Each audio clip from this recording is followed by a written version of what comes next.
A U.S. District Court judge in Alabama has ruled that a predominantly white town in that state could separate itself from its otherwise racially mixed school district. Judge Madeline Haikala stated in her ruling last week, and we quote, "Race was a motivating factor in Gardendale's decision to separate from the Jefferson County public school system.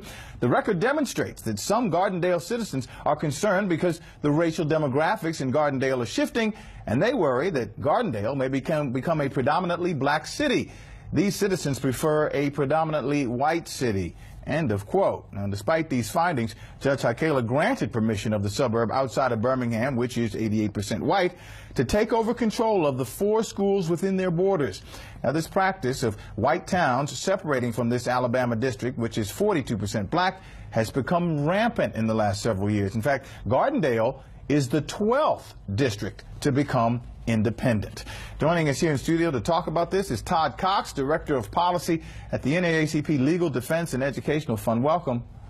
Glad to have you here. You know, it's interesting, most of the time the debate around issues like this is whether or not there is actual discrimination going on. This time the judge says, oh no, there's discrimination, but I'm going to allow this anyway. That's right. And I think the quote you read really captures it. The judge found there was intent to discriminate. This decision was tainted with racial discrimination. Nevertheless, she said that we're going to allow this split to occur, the separation to occur, and require the Gardendale to prove that it can run a desegregated Right, it's going to require them to move forward with their own desegregation. That's correct. Plan. That's correct. But take that high school with them, that $51 million state-of-the-art high school that was created within their boundaries by the county. Take that with them. Yeah. Now, do you think that the fact that the judge said she didn't want the black kids to be blamed for any continuing, I guess, if the move to separate was turned down, does that hold any water at all for you? Well, it reflects a sensitivity. I think this judge, and let me just say, it's difficult to square the remedy with what the judge found, obviously.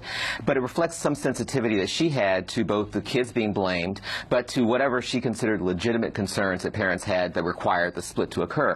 But I think it's important to remember that she lifted up the primacy of Brown, the need to remedy past discrimination. And we're confident that once we have another conversation with the judge, or opportunity to advocate before the judge, that she'll reverse her opinion. This judge is an Obama appointee, correct? As far as I understand. So she seems to be sympathetic to the argument, but it's also a matter of law in the state that cities are allowed to do this, right? That's correct, but they aren't allowed to do it in a way that abrogates their requirement not to discriminate, and to their requirements under this consent decree to desegregate. Were there any other reasons that this district might have wanted to separate it from Jefferson County? Was it, in other words, could there have been some class issues? Was there anything else involved? Well, I mean, I think there are some proxy issues. I think there are some folks who were concerned about or wanted to have some independence. But I think the judge found all of those issues, or many of them, to be just proxies for discrimination. And she had very powerful language and findings that we were very happy with. Could this have happened outside of the Deep South? I mean, would you have the same argument, let's say, if it was a district in Manhattan, for example? It could have happened other places, but I think the South, and particularly Alabama, are unique. We have a lot of cases, mostly in the Deep South, under consent decrees where Brown is still yet to be, its prominence and its requirements are yet to be fulfilled. So I think it's a unique situation that's unfortunately characterized a lot in the South. All right, so where do we go from here? How optimistic are you that this could be changed, or is this going to go forward and you just have to hope to win the next one?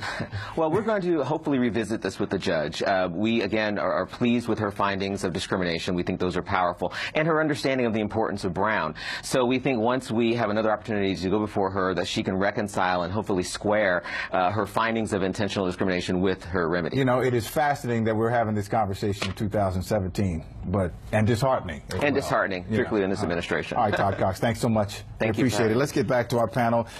I'm sure you might be a little disheartened that we're having this conversation in 2017. Yeah, and what it comes to for me is just, you know, we had a conversation about federal protections earlier. This is why you need federal protections. This is why you cannot allow states and localities to just go off on their own and to just go and indiscriminately make decisions like this. You still need the protection of the federal government. We talked about with the police shootings.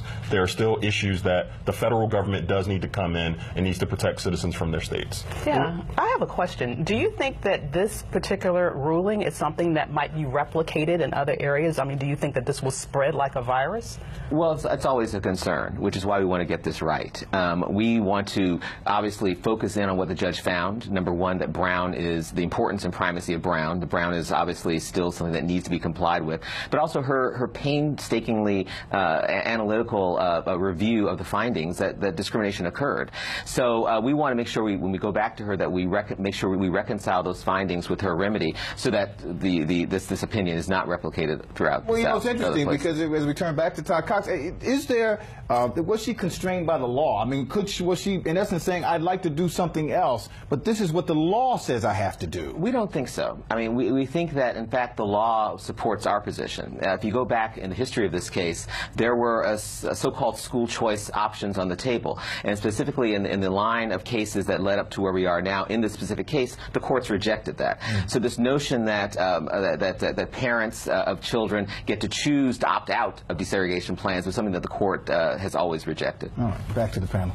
Yeah, definitely. And I want to say to your point, no one was saying that there should not be any federal protection. This is definitely an opportunity for that. But as you mentioned, this is something that's not just isolated to this one incident. It's a growing trend. Last year, under Obama administration, the Government Accountability Office released a report showing that segregation in schools is a growing trend, 62 years after Brown v. Board. And so this is a growing trend, not just in the South. I'm in Maryland. Our schools are being predominantly segregated by a class as well, and it's an issue that we need to address. One of the big factors here, though, is also segregation by housing. I mean, more and more people don't live in neighborhoods that are integrated. If you're not in an integrated neighborhood, it's hard to argue for an integrated school. Well, this is not new. I mean, and the reality is that statistically speaking, interestingly, the South tends to be more integrated in their schooling than the North has been post-Brown. I mean, that's just the reality. We have a very ugly history in this country as it relates to school desegregation. We had years of massive resistance where children were being mobbed in terms of integrating schools, and there has always been this hatred, and this is just basically the sort of bubbling up of it. So the question would be, why hasn't it gotten better? Why isn't it getting better? Well, one of the reasons it's not getting better is because President Trump nominated Ben Carson to be his Secretary of Housing and Urban Development, and one of the first things he did was to break down a lot of the Obama protections for housing. I mean, and also you look at the Trump budget. I mean, but housing segregation predates Trump. But the attitude that pervades right now, there's a very pervasive attitude that says this is okay. I really do think that this is an attitude thing where people feel like the Trump presidency. And I keep coming back to the Republicans and saying, you know, we don't have to be politically correct anymore. Exactly. Right? And I know it's in style to attack Trump, and I know there's plenty of things we can tackle him on, but this issue, as you said, has predated the last 3 months of Trump's presidency. And to your point, it's kind of baked into the cake. When you have public schools where you're assigned based on your zip codes, and our neighborhoods are becoming more and more segregated, you're going to end up with schools which are predominantly black and sometimes lower funded, and schools that are predominantly white and higher funded. So it's kind of baked in the cake when you do the public school system based on zip code.